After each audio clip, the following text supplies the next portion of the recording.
Hello दोस्तों, आज मैं कक्षा 10 very important question math UP board exam 2026 के लिए बता रहा हूं। जैसा कि पहला क्वेश्चन दिया गया है कि ऐसी दो संख्या ज्ञात कीजिए जिनका योग 27 हो और गुणनफल 182 हो। तो दोस्तों सबसे पहले इसमें हम हल डालेंगे। हल लिखने के बाद ऐसी दो संख्या ज्ञात कीजिए, यानी दो संख्या हम इसमें मानेंगे। माना प्रथम संख्या बराबर x, दूसरी संख्या मान लेंगे दूसरी संख्या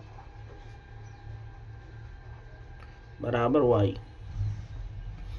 इसके बाद दो शर्त लिखा है, यानी पहली शर्त हमारी क्या है, जिनका योग 27 है, यानी दोनों संख्याओं का योग कितना है 27, यानी x प्लस वाई बराबर 27। इसको हम मान लेंगे पहला समीकरण। इसके बाद दोनों का गुणनफल 182 है, यानी दूसरी शर्त क्या कह रहा है, x गुणे वाई बराबर 182। इसको मान लेंगे समीकरण नंबर 2। इसके बाद हम इससे एक मान निकाल के समीकरण 2 से निकाल के 1 में रखेंगे, या तो फिर 1 से 2 में रख देंगे तो एक मान हमारा निकल आएगा। इसके लिए हम समीकरण 1 से हल करते हैं। तो जब समीकरण 1 से निकालेंगे मान, तो लिखेंगे समीकरण 1 से, तो x बराबर कितना निकलेगा 27, और y हमारा कहाँ चला जाएगा माइनस में, तो 27 माइनस वाई।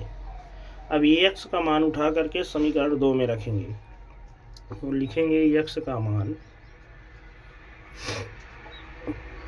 समीकरण 2 में रखने पर जब रखेंगे x की जगह, यानी x की जगह 27 माइनस वाई, और गुणे में क्या है y इक्वल टू 182। इसमें अंदर गुणा हो जाएगा, तो जब गुणा होगा तो ये बनेगा 27y माइनस वाई स्क्वायर बराबर 182। इसके बाद पक्षांतर कर लेंगे वाई स्क्वायर का, तो जब वाई स्क्वायर जाएगा दूसरी साइड तो प्लस में हो जाएगा,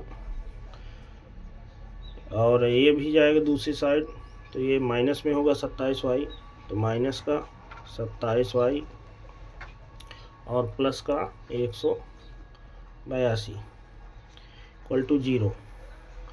इसके बाद 182 की गुणनखंड बनाएंगे कि 27 आए हमारा जोड़ने घटाने पर। 182 की गुणनखंड कितना आएगा 182, 2 नाम 18, 2 का नाम 2, 3 से कटेगा तो 3 से 17 से कटेगा, 9 1 10, ये हमारा 11, 13 से कटेगा, 13 7 91, 7 का नाम 7। ऐसे बनाएंगे, ये 7 दूनी 14 और 13, यानी 14 में अगर 13 जोड़ दे तो कितना आ जाएगा 27, और गुणा करेंगे तो 182 बन जाएगा। तो 13 14 से ये हमारा सेट होगा। वाई स्क्वायर माइनस 27 की जगह लिख देंगे 14 प्लस 13 वाई प्लस 182 बराबर 0। इसके बाद वाई स्क्वायर माइनस वाई का अंदर गुणा हो जाएगा, 14y, अब ये माइनस भी अंदर जाएगा तो माइनस प्लस माइनस, यानी 13y प्लस 182 इक्वल टू 0। इसके बाद दो पदों में क्या हो जाएगा कॉमन, जब कॉमन लेंगे तो y हमारा दोनों में है तो y बाहर कर लेंगे, तो बचेगा y माइनस 14 माइनस इसमें 13 कॉमन आ जाएगा, तो अंदर बचेगा y माइनस चिन्ह बदल जाएगा, तो चिन्ह बदल जाएगा, और 13 का भाग इसमें देंगे तो 14 आएगा बराबर 0। फिर इनको लिख लेंगे, पूरे में कॉमन क्या आ जाएगा, y माइनस 14 और बचेगा अंदर हमारा y माइनस 13 बराबर 0। एक बार लेंगे y माइनस 14 बराबर 0, तो y बराबर कितना आ जाएगा 14, और एक बार y माइनस 13 बराबर 0, तो y बराबर कितना आ जाएगा 13। दोस्तों ये दोनों y के मान आए हैं। इसके बाद x का भी निकालना है, तो जब x का निकालेंगे तो हमारा यही 13 14 ही बनेगा। अगर y का मान 14 रखते हैं तो 13 निकलेगा, 13 लिखते हैं तो 14 निकलेगा। यानी इनके मान हम समीकरण 1 में रख दें। समीकरण 1 में y का मान रखने पर, तो अगर 14 लिखते हैं तो x बराबर कितना निकलेगा 27 माइनस 14, ये 27 में 14 घटाएंगे तो 13 आ जाएगा। इसी तरह अगर 13 रखते हैं तो x का मान हमारा कितना आ जाएगा 14 आ जाएगा। दोस्तों इस तरह से हमारे दो संख्याएं 13 और 14 निकलेंगी। ये हमारा इस तरह से आंसर बनेगा। इसके बाद अगला क्वेश्चन है हमारा समांतर श्रेणी का। तो समांतर श्रेणी में पहले लिखेंगे इसमें दिया क्या है। यदि किसी एपी के प्रथम 14 पदों का योगफल 1050 है, एपी के 14 पदों का योगफल यानी यस 14 का मान कितना है 1050। हम जानते हैं कि यस n बराबर होता है n/2, 2a plus n minus 1 और d यानी n पदों का योगफल। यानी n की जगह हमारा क्या लिखा हुआ है 14, तो हमारा n का मान कितना हो जाएगा 14। ठीक, इसके बाद इसका प्रथम पद 10 है, तो a का मान हमारा कितना हो जाएगा 10। इसके बाद वो 20वां पद पूछ रहा है। कौन सा पद 20वां पद, यानी tn का मान। tn बराबर हम जानते हैं कि a plus n minus 1d होता है, यानी टर्म, यानी n पद, यानी पहला पद निकालना हो तो n का मान 1 होगा। यानी इसमें पूछ रहा है 20वां पद निकालिए, तो t20 हमें क्या करना है इसमें निकालना है। तो इसके लिए हमें काहे की ज़रूरत पड़ेगी, इसके लिए हमें सर्वांतर पता होना चाहिए। n मालूम है, a मालूम है, केवल सर्वांतर की ज़रूरत पड़नी है d का मान। तो इसके लिए हम ये फार्मूला लगा रहे हैं, समीकरण इसको मान लिया। समीकरण 1 में सब मान रखेंगे, तो यस n यानी यस 14 का मान 1050 है। ठीक है, तो यहाँ पर रखेंगे